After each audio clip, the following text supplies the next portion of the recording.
수도권에서 처음 지난해 5월 인천광역시 자치경찰위원회가 출범했습니다. 생활 안전, 교통, 여성, 청소년 분야에서 시민들이 불편함이 없도록 시민 가까이에서 시민과 함께 소통하며 치안 정책을 제안하고 펼쳐가고 있는데요. 300만 인천 시민의 안전지대, 인천광역시 자치경찰위원회 이병록 위원장을 만나봅니다. 네, 안녕하세요. 정책브리핑 안주현입니다. 삶에서 가장 중요한 모토가 안전이 된 요즘입니다. 안전하게 직장이나 학교를 가고 또 안전하게 운동을 하고 안전하게 놀러 가고 또 안전하게 사람들을 만나는 일, 이게 이렇게 중요한데 한편으로는 참 어렵구나 하는 걸 느끼게 되는 요즘이었는데요. 인천 시민의 안전 등에는 빨간불이 켜지지 않되 300만 인천 시민 곁에서 세심하게 살펴보고 지켜주는 사람들이 있습니다. 지난해 출범한 인천광역시 자치경찰위원회인데요. 출범 1년여를 맞아 성과와 소회, 또 앞으로의 계획까지 들어보겠습니다. 인천광역시 자치경찰위원회 이병록 위원장과 함께 이야기 나눠보겠습니다. 네, 안녕하세요. 네, 안녕하세요. 인천자치경찰위원장 이병록입니다. 네, 인천자치경찰위원회 지난해 5월에 출범을 했는데 수도권에서 처음이었습니다. 이제 거의 1년이 다 돼가는데 좀 소회가 어떠신가요? 예, 작년 5월 출범식을 가진 것이 엊그제 같은데 네. 벌써 한 10여 개월이 지난 것 같습니다. 우리나라에서 처음으로 시행되는 자치경찰제다 보니까는 할 일도 많았고 또한 여러 가지 생각들도 많았습니다. 위원회를 중심으로 시청, 시경찰청, 교육청 간 관련 기관들이 협업하고 현장에서 시민들이 공감해 주신 덕분에 많은 부분에서 성과가 있었습니다만은 코로나 시국으로 인해서 대면 활동에 제한이 많아서 시민들에게 자치경찰제를 알리는 데는 어려움이 많았습니다. 네, 여러 가지 활동들을 해오셨을 텐데 1년여가 다 돼가지만 여전히 잘 모르겠다 하는 시민들도 있을 것 같거든요. 인천광역시 자치경찰위원회 어떤 일을 하는 곳인가요? 예, 지난 7월부터 전국적으로 자치경찰제가 실시됐는데요. 네. 어떤 일을 하는 것보다도 자치경찰제가 우리나라 추진하게 된 배경을 먼저 설명드리는 네. 것이 이해하기가 쉬울 것 같습니다. 경찰 치안사무는 정부 수립 시부터 시도에서 시도 경찰국에서 지방사무로서 수행해 오다가 1991년 지방자치제가 실시되면서 시도 행정에서 분리돼서 지방경찰청 체제로 전환이 됐습니다. 네. 그 과정에서 지방자치의 취지와는 반대로 오히려 자치경찰 사무까지 포함해서 전체가 국가사무로 옮겨졌습니다. 2020년에 검경 수사권 조정 과정에서 검찰의 수사지휘권이 폐지되고 수사권도 부패, 경제, 공무원, 선거 등 6대 범죄의 극히 일부로 대폭 축소되고 또한 국정원의 대공수사권까지 경찰에 이관됨으로써 경찰권의 권한이 획기적으로 확대됐습니다. 네. 비대해진 경찰권의 분권화 과정에서 자치경찰 사무가 분리돼서 시도에 이관됨으로써 우리 자치경찰제가 출범하게 됐습니다. 네. 그러나 경찰법에서는 시민생활과 밀접한 생활안전, 여성, 청소년, 교통 분야를 자치경찰 사무로 구분해가지고 시도에 이관을 했지만은 그 사무의 집행은 기존 조직과 인력을 그대로 담당하도록 법에서 규정하였습니다. 네네. 아무래도 지역 특성에 맞는 자치경찰 사무를 조금 주안점으로 두고 있는 것 같은데요. 지난해 출범 당시 인천은 초등생 형제 화재 사건도 있었고요. 스쿨존 화물차 사고 같은 어린이 안전에 대한 이슈가 좀 커졌었는데 그래서 인천 자치경찰위원회 1호 사업도 어린이가 안전한 인천이었다고 하더라고요. 이 1호 사업과 함께 바쁜 1년여 달려오셨는데 좀 성과는 어떻습니까? 네, 작년 3월에 신광초등학교 앞에서 맞아요. 횡단보도에서 네. 초등학교 3학년이 화물차 사고로 인해서 숨지는 사고가 발생했기 때문에 어느 때보다 또 시민들이 어린이 교통안전에 대해서 관심들이 많았습니다. 그래서 위원회가 출범하면서 위원회의 첫 번째 사업으로서 어린이 안전을 최우선 과제로 선정해서 어린이 교통안전, 아동학대, 그리고 학교 폭력을 포함해서 10대 과제를 구체적으로 추진해 왔습니다. 네.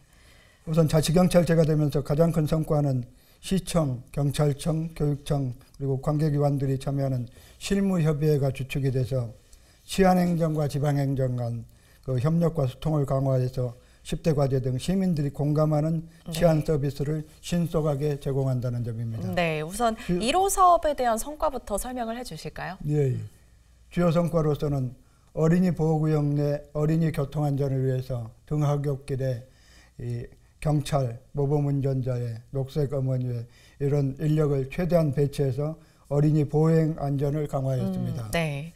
그리고 작년 하반기에는 보호구역 내 횡단보도를 신설하고 차량 속도를 당초 50km에서 30km로 하향 조정하고 또한 신호기, 안전표지판 등 시설물 1873개를 보완했습니다. 또한 어린이 보호구역 707개소 중에서 347개소의 화물차 통행을 등하굣길에 제한하고 교통사고가 잦은 남동구 만석초등학교, 9월초등학교의 통학로 일부 구간에 대해서는 등하굣길에 자동차 통행 자체를 금지하였습니다. 네. 이렇게 다양한 어린이 교통안전 예방활동을 통해서 어린이 보호구역 내 어린이 교통사고가 작년 하반기에는 그 전에보다도 절반 정도로 감소하는 그런 성과가 있었습니다. 네, 여러 가지 이제 노력해 주신 덕분에 어린이 교통사고가 또 감소하는 성과도 내게 됐는데 아동학대에 관한 성과들도 좀 있더라고요. 예. 두 번째로 학대 위기아동 조기 발견 및 적극 보호 이것을 위해서 시청, 경찰청, 교육청 등 기관 간 협업을 강화했습니다. 네.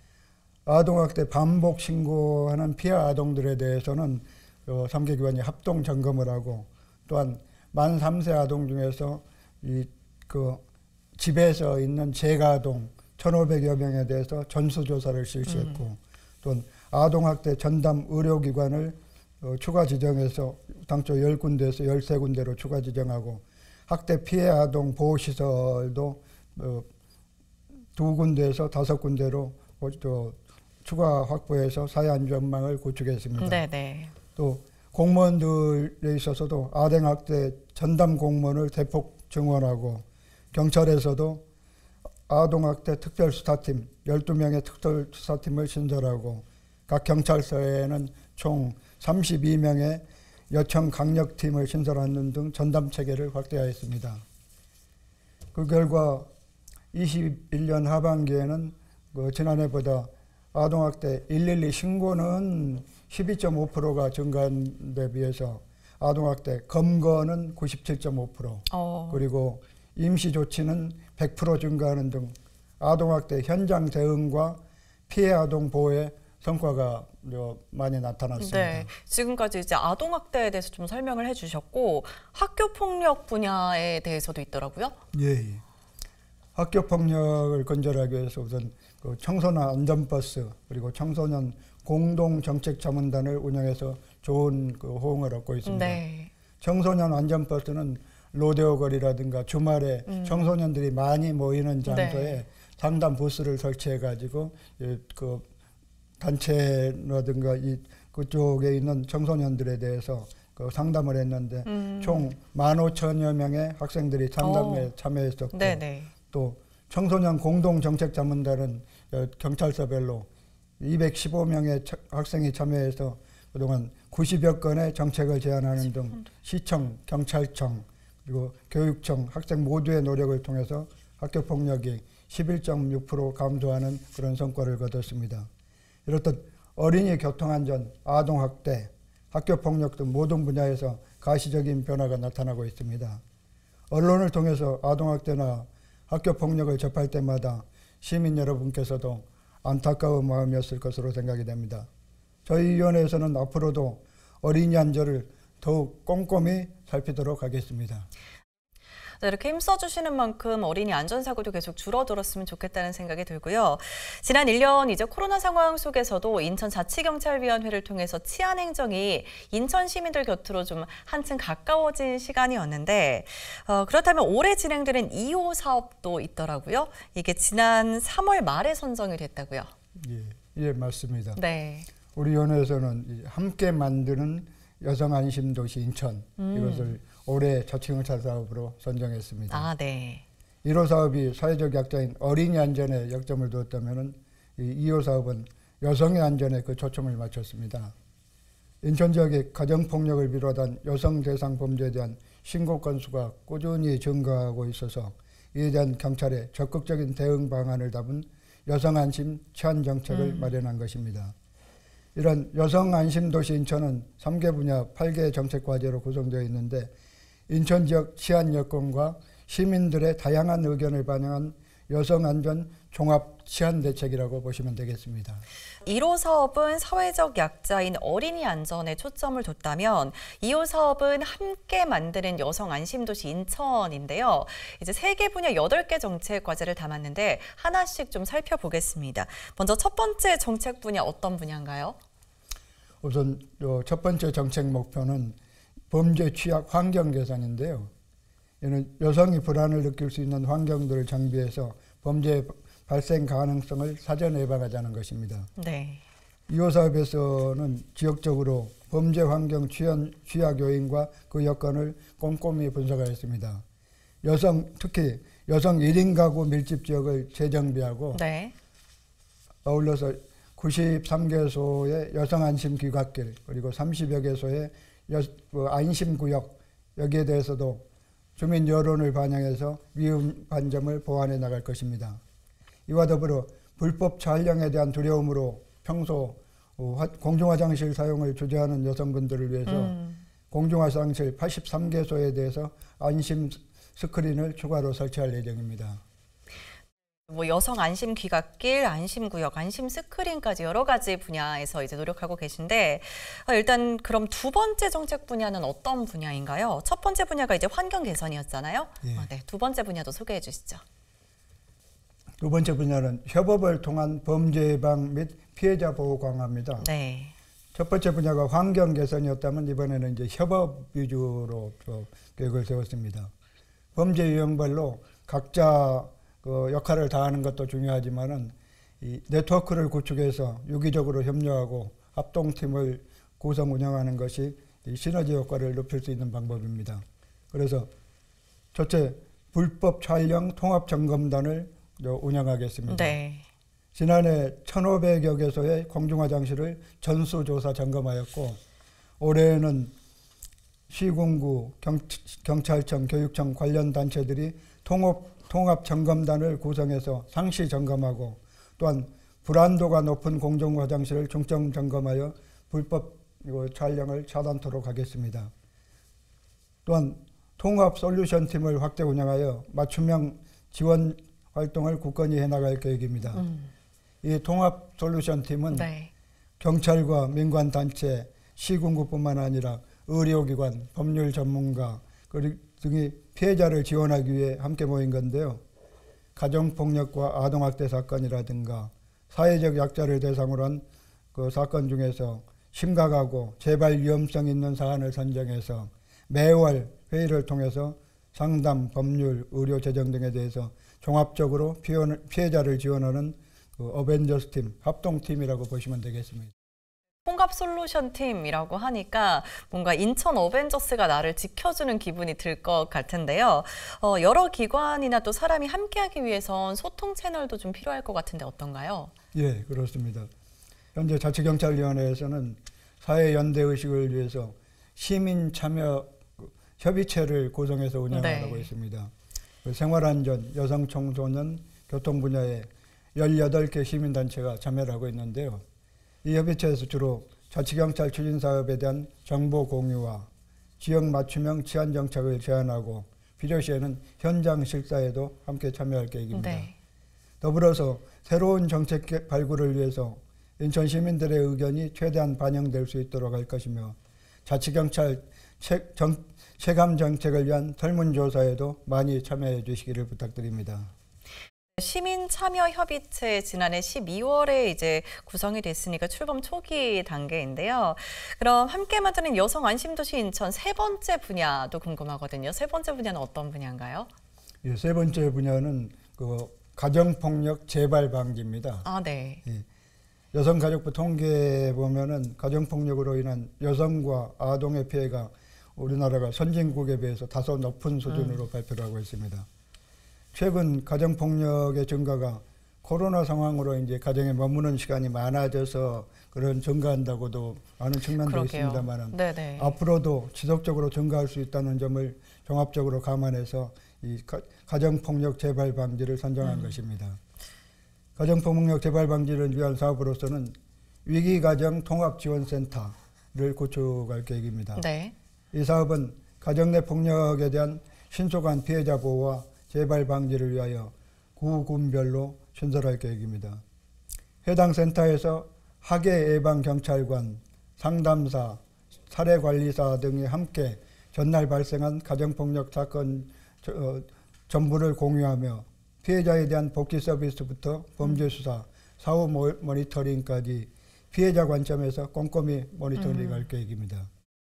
위기가정에 대한 체계적인 관리를 통해서 암암 내에 발생하는 가정 내 범죄에 대하여 적극적이면서 선제적인 대응이 가능할 것으로 보고 있습니다. 다음으로 가정폭력 네. 가해자를 순화시키기 위한 교양 프로그램을 운영할 계획입니다. 프로그램은 개별 상담, 부부 상담, 가족 상담, 집단 상담을 포함해서 건강 상담인 알코올 상담부터 심리 우울증 척도 검사까지 체계적으로 진행할 계획입니다. 네, 이게 뭐 선제적인 예방도 포함이 돼 있고 또 교정 프로그램까지 같이 돼 있어서 참 좋다는 생각이 드는데요. 자치경찰은 말 그대로 시민들 가까이 조금 더 내려온 사람이 아닌가 싶은데 시민들도 여러 가지 뭐 대안이나 생각들을 좀 직접 제시할 수도 있을까요? 예, 물론입니다. 우리 위원회에서는 그 시민들이 지역 안전 문제에 대해서 치안 정책을 직접 제안할 수 있는 장소를 마련했습니다. 자치경찰 홈페이지에 자치경찰위원회 바란다 메뉴를 통해서 지역 치안에 대한 의견을 제안해 주시면은 저희 위원회에서는 다각적인 개선책을 마련해서 시민 여러분의 불편을 해소하고자 최선을 다하겠습니다. 네, 찾아가는 자치경찰위원회에서 이제 여러 가지 활동을 하고 계시는데 또 홍보도 다양하게 하고 계시잖아요. 어떤 활동들을 하고 계신가요? 예, 일단 우리 자치경찰위원회 홈페이지에 인천자치경찰위원회 바란다 이런 메뉴를 통해 가지고 네. 모든 시민들이 원하는 대로 필요한 주변의 불편한 사항이라든가 어떤 개선할 필요한 사항을 언제라도 알려주시면 거기에 대해서 적극 대처해 나갈 계획이고 또한 시민참여협의체 18개의 관련 그 단체들로 구성된 시민참여협의체를 통해서 각계각층의 시민들의 소리를 듣고 그 부분에 대해서 새로운 정책 개발이라든가 시민의 맞춤형 치안 서비스를 만들어 나갈 계획입니다. 그리고 세 번째로는 지금까지 코로나 전국 때문에 사람들 얼굴을 보거나 많이 모일 기회가 없어갖고 작년에도 시민 대토론회를 하는데 이제 인터넷 그 토론회, 방송 토론회를 하다 보니까 한계가 있었는데 올해는 좀 이런 상황이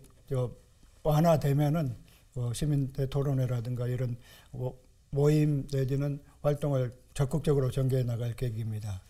네, 아무래도 뭐 코로나 상황이 조금 정리가 되고 나면 사람들끼리 이제 얼굴을 마주보고 토론회도 하고 또 다양한 홍보도 할 수 있을 것 같은데요.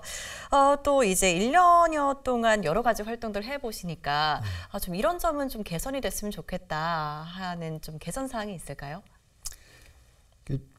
자치경찰제가 이제 경찰법을 전면 개정해가지고 기존 경찰 사무 중에서 자치경찰 사무와 국가경찰 사무를 구분해서 자치경찰 사무는 시도의 자치사무로 이관을 했는데 그 과정에서 물론 모든 업무가 이관되면은 조직과 인력이 따라오고 거기에 대해서 예산도 마찬가지로 병행돼야 되는데 업무는 넘어오고 조직과 인력은 기존 조직에서 그대로 하다 보니까 완전 과도기적으로 한계가 있는 것 같습니다. 하루빨리 이런 부분들이 제대로 지방 자치사무로서 시도로 이관됐다면 시도에 자치경찰 조직이 만들어져 갖고 적극적으로 시민들의 곁에서 시민들의 입장에서 적극적으로 그런 자치경찰 사무가 시행될 수 있기를 기대하고 있습니다. 사실 검경 수사권 조정 차원에서 자치경찰제가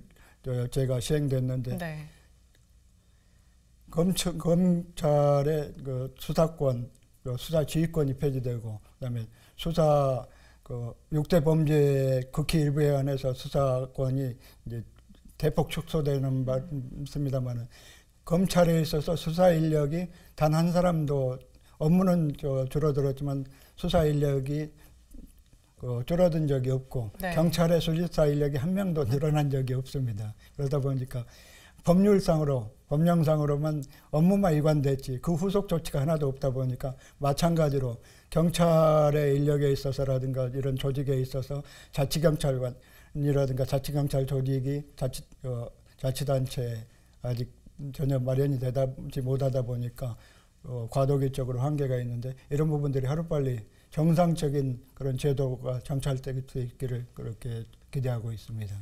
네, 뭐 1년이라는 시간이 길다면 길지만 또 굉장히 짧은 시간이었잖아요. 앞으로 더 개선이 된다면 자치경찰위원회가 훨씬 더 좋은 조직이 될 것 같다는 생각이 들고요.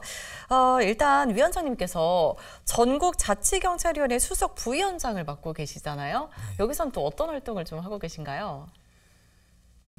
자치경찰위원회는 시도에 소속된 기관이거든요. 네. 그런데 마치 지금까지 경찰 업무가 국가경찰사무와 자치경찰사무로 구분돼 갖고 하는데 실행은 경찰 조직이 그대로 하고 있기 때문에 경찰의 하나의 소속된 기관처럼 활동하는 데 한계가 있어서 18개 전국 자치경찰위원회 위원장들이 협의체를 구성해서 우리 자치경찰제 제도 개선이라든가 필요한 부분들에 대해서 중앙부처에 건의를 하고 간담회라든가 직접적인 활동을 통해서 이런 부분들이 전국이 한 목소리로 해서 저희 자치경찰제를 개선하고 제 역할을 할 수 있도록 그래서 협의체를 구성했고 그 협의체가 회장단들이 적극적으로 각 부처마다 방문해서 활동을 하고 있는 상황입니다. 네, 이제 뭐 어린이같이 또 보호가 필요한 취약계층들 또 이들을 지키겠다는 1호 사업, 2호 사업 이렇게 진행 중인데 앞으로의 각오와 함께 마무리 말씀도 부탁드리겠습니다. 예. 우리 인천자치경찰의 슬로건은 안전한 인천, 네. 행복한 시민, 함께하는 자치경찰입니다. 우리 위원회는 안전한 인천을 만들기 위해서 시와 경찰청, 유관기관과 함께 사회적 약자를 대상으로 하는 범죄 예방에 역점을 두고 추진할 것입니다. 특히 이번에 선정된 자치경찰 2호 사업을 통해서 누군가의 어머니이자 아내이고 사랑스러운 가족인 여성들이 범죄로부터 안전할 수 있도록 범죄 예방 환경을 조성하고 우리 인천이 여성이 안심할 수 있는 치안 도시로 도약할 수 있도록 최선을 다하겠습니다. 또한 시민의 목소리에 귀 기울여 소통하고 함께하는 시민 친화형 치안 행정을 실현하겠습니다. 시민 여러분의 아낌없는 관심과 참여 협조를 부탁드립니다. 감사합니다. 네, 안전하고 행복한 도시 인천이 되기 위해 앞으로도 계속해서 힘써 주시고요. 오늘 인천광역시 자치경찰위원회 이병록 위원장과 함께 이야기 나눠봤습니다. 말씀 감사합니다. 네, 감사합니다. 네, 어릴 때 이제 혼날 일이 있거나 무섭거나 하면 찾아가는 나만의 안전지대가 있었잖아요. 할머니의 품이 아마 대표적인 안전지대였을 것 같은데요.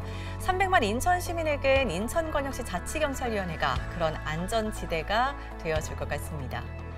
인천에서 살면 안전하다는 이야기, 건강한 삶이 가능하다는 얘기가 나올 수 있게 인천광역시 자치경찰위원회의 활약 앞으로도 기대해 보겠습니다. 정치 브리핑 오늘 순서는 여기까지입니다. 고맙습니다.